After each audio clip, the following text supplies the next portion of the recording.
Tumingin ka sa salamin. O, yan talaga ang sagot ni VP Sara Duterte, mga kababayan, dahil halos hindi siya makapaniwala eh. Dito sa sinabi ni BBM, mga kababayan, na after 3 years after 3 years. Tsaka pa lang nagsabi, mga kababayan, na itigil na natin ang pamumulitika. Diba? Focus na daw tayo sa trabaho para sa taong bayan. Ngayon pa lang magpo-focus sa trabaho, mga kababayan.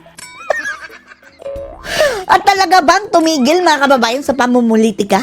Na tila baga, pinapatamaan niya si VP Sara, mga kababayan, na siya ang namumulitika.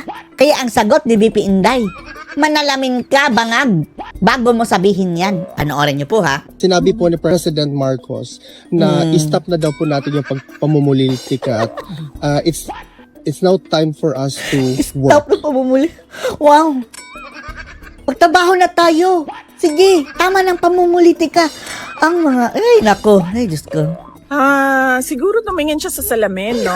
Pag Oh, sinasabi niya, manalamin stop na ka. ang pamumulitika. Kasi sila yung namumulitika. Ang ginagawa lang Nakakatawa. namin lahat ay sumasagot kami, di ba? Attorney Harry Roque, ikaw isang biktima ka din. Kung gusto niyo talagang ngag, kung gusto niyo talagang ma-stop yung pamumulitika, lubayan niyo na si VP Sara at yung mga kakampi ni PRRD. Dahil yan ang pamumulitika niyo eh. Ginigipit nyo ang mga kakampi. Basta connected kinadigong, mga kababayan, at sa mga Duterte. Ginigipit. Tigil nyo yan. Maniniwala kami. Pero yung ugali ni BBM, mga kababayan, ay baliktad eh. Yung mga pinagsasabi, baliktarin nyo. Yan ang totoong nangyayari, mga kababayan. Dahil you are known to be an ally and a very close lawyer of President Duterte. So, wala naman kaming ginagawang atake. Sa amin lahat ay Sumasagot. Tapos as if, mga kababayan, no. Hindi mga hudas. Ang daming mga alipores na, mga kababayan, na kaliwat kanan na kinakagat sina VP Sara Duterte. Yung mga pinaglalagay ng mga tao dyan, kagaya ng Claire Castro, yung mga tao ni Tambaluslos, walang ibang ginawa, mga kababayan, sa lahat ng pagkakataon talaga. Pumipitig sa mga Duterte, tapos sasabihin pa niyang, stop na natin ang pamumulitika. Uy, manalamin ka! sagot at depensa. Mm. So, silang tumigil. Correct. At sila yung nasa administrasyon, sila yung tumigil, at sila yung tumutok sa kung ano yung dapat na ibigay para sa tao. Gusto kasi nila, mga kababayan, na wag na lang sasagot. Surrender na kayo. Na in the first place, hindi nga nakikipag-away ito si VP Sara Duterte. Dinedepensahan lang nila ang kanilang sarili, mga kababayan, sa panggigipit ng mga bangag. Yung special affirmative defenses po sa impeachment, no, yung hindi pwede mag-carry over at saka barred na impeachment complaint. How confident are you that the Senate will solve that first before hearing the individual articles of impeachment?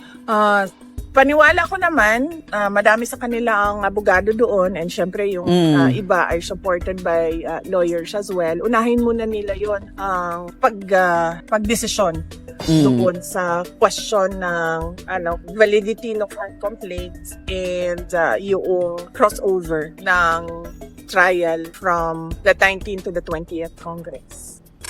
Bakit hindi rin imbestigahan ito si Tambaluslos, mga kababayan, sa paggamit sa pondo, mga kababayan, para i-bribe etong mga kongresista? Si Sara na mismo nagsabi, gumamit ng pondo ng bayan para pumirma lang sa impeachment. I-raise up nila siguro iyan, mga kababayan, kapag tapos na sila sa termino. Itong si BBM. Malaking kasalanan yun, mga kababayan Ito si Tambaluslos.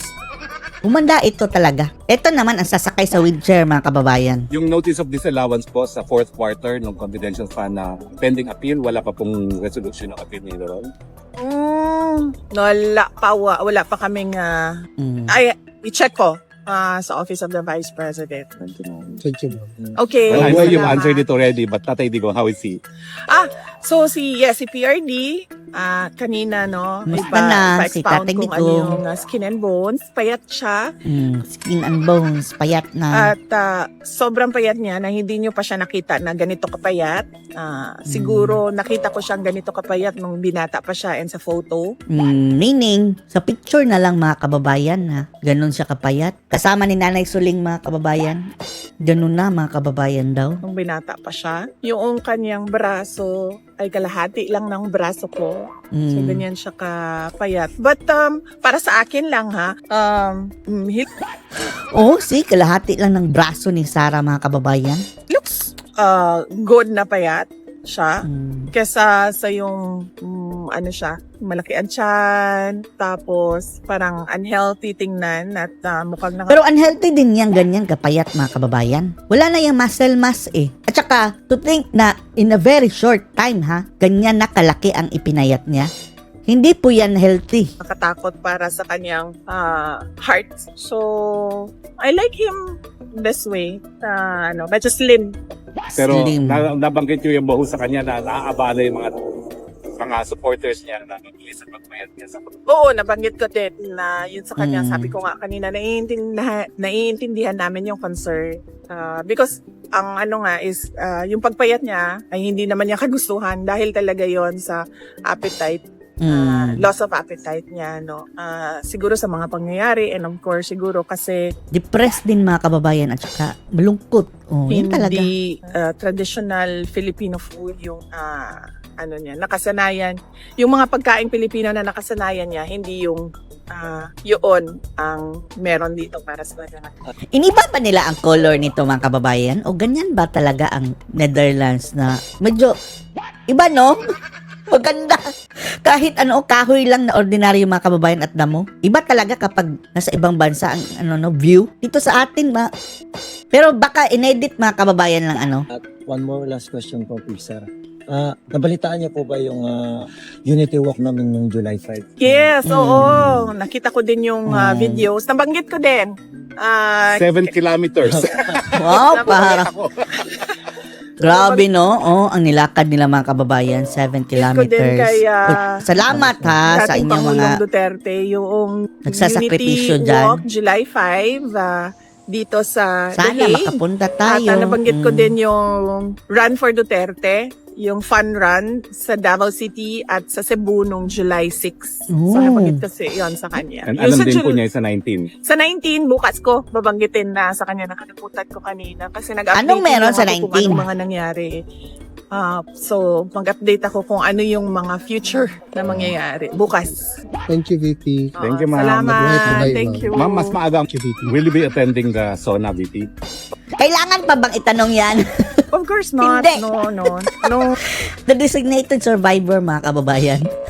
Magagalit na naman ang mga bangag niyan. Oh. Double the guards, double the security dahil binantaan tayo ni VP Sara ay na designated survivor. At di ba 4 yung isinampa na impeachment, mga kababayan? Parang isinali pa nga daw yan, mga kababayan, yung pagsabi ni VP Inday na designated survivor siya sa mga dahilan kung bakit siya dapat i-impeach. Dahil parang pinagbantaan daw niya, mga kababayan, ang buhay ng mga buhaya. SONA for me. Kasi confirm na yung natin, Korea natin na Filipino yan. Oh. Among the Filipinos pa rin, mga kababayan, ang kanyang pinupuntahan. Bukod po dito sa The Hague, do you intend to visit other places in Europe on this trip? Wala po. Dito lang kami sa Hague. Sa Hi! duration ng duty ko. So, July, ano ba ako? Kailan ako dumating? July 5 hanggang July 23. Yung sa Oh, akin. matagal. And then, darating sa susunod si Hanilet. So actually, dito po kayo sa SONA, no? You will be here. The out of the country. Hindi. Andyan sa The Hague. Oo, Up kasi to July 23. 23 ako alis ng Hague. So, dito lang. Kailan ba ang SONA? Pakikinig pa ba tayo ng SONA? Siguro magmamarites lang, pero hindi tayo maniniwala sa mga sasabihin ni BBM dahil buladas na naman yan, mga kababayan. Maraming tagapalakpak dyan eh. Pupula na naman ng kanilang mga kamay, mga kababayan dyan. Tingnan natin si Virus ha, nung pinagtawanan natin dati na hindi pumalakpak. Ngayon, mga kababayan, pupula ang kamay niyan sa kakapalakpak na.